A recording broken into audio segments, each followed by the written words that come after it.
All of our ancestors primarily were hunters and gatherers, and they were just beginning to start settling down, collecting some seeds, domesticating some animals that were friendly. And over the next thousands of years, pretty much subsisted on food they could produce in their own region. And that evolved an amazing array of diets across the whole planet. You guys have probably studied this more than I, but every little corner of this planet before the Golden Arches and McDonald's sort of paved over everything and muted our diets in so many places was filled with incredible diversity. Some diets consisted entirely of meat and milk and blood, and that's it, nothing else.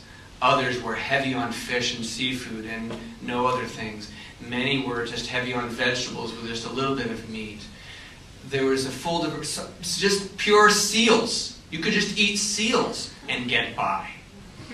There's only one diet that evolved over those many thousands of years that actually kills you. Diets are not supposed to do that. I don't think that we have remembered that for a long time. But for real, most people do not realize or do not understand anymore this extremely simple thing. Food and our diets are supposed to nourish us, give us the strength we need to grow and be healthy and do good things in the world. They're not supposed to kill 70% of us. The Western diet is the only diet invented that actually does that. And unfortunately, we seem to be very aggressive about spreading it around the world as well. So we broke it, we invented it, so I think that we bear a lot of responsibility for fixing it and for addressing it. And hopefully the tide is turning enough to do that, and I think that it is. Even 1,000 years ago, food started to be moved around from place to place.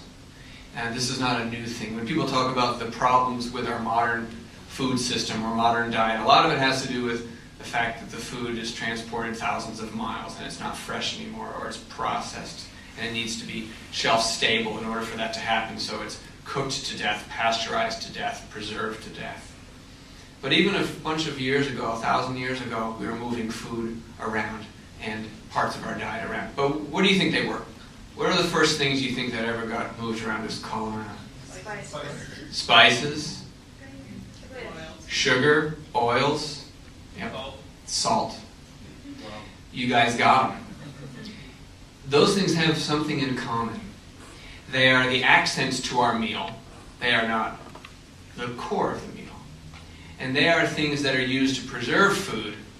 A long time ago, people didn't use salt like sprinkled on top of something. The food already had so much damn salt in it because it was preserving that meat from months ago, or that vegetables, or those grains from months ago, and same with sugar.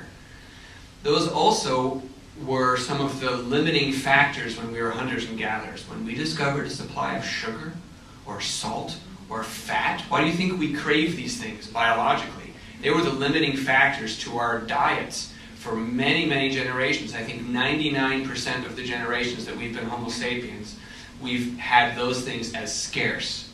We are biologically set up to love those things. It's not just the marketing that makes us love them. We really do love them. The trouble is that they're no longer scarce anymore. In fact, they're put in everything, and that's part of the problem also.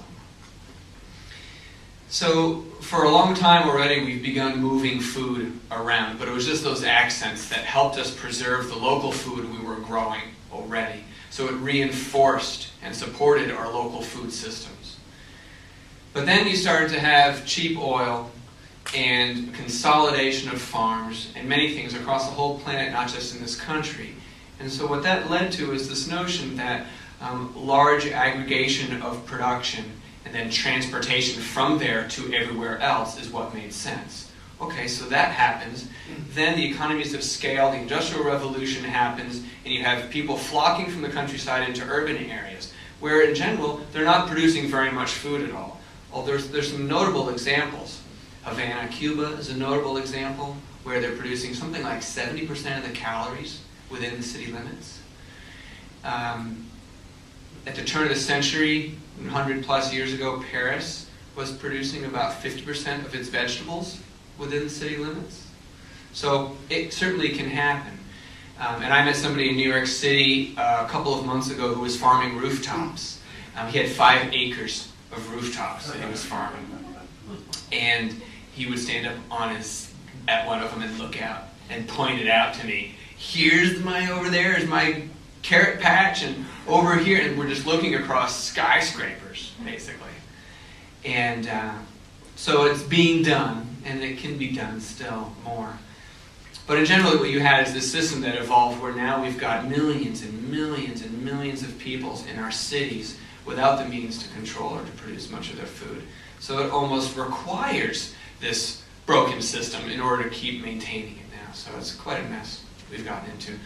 But my attitude about it is that we didn't do it on purpose. You know, when we were hunter-gatherers and started evolving into saving seeds and domesticating animals, it was very instinctual. We didn't do that on purpose either. When we started sharing food around and evolving this food system that we have now, we didn't strategically try to design a system that would create poor diets for us, that would poison our soil and our water. You guys know what the biggest user of energy on the whole planet is? It's not the cars or anything like that. It's our food system. How we grow, transform, and transport food. 42% of the energy. Biggest polluter of air, soil, water is the same. Again, how we produce food, how we transform it, and how we transport it. We already talked a little bit about the diet and the implications there. So we didn't do this on purpose. No one in their right mind would create a food system like this on purpose. But here we've got it. A few years ago, remember it was September maybe in 2006, it was the first big, at least recently, the big E. coli scare in spinach. I was in Holland, the Netherlands, Holland, and I was with a gentleman who runs a spinach seed company in Salinas, California, which is where probably about 90% of the spinach for the country is grown. At least that much. Anytime you buy spinach, when it's not local spinach, it's coming from there. And over the course of the day that I was with him, he saw his company crumble. The farmers that bought his seeds were plowing in their fields. There was a moratorium on planting any more spinach.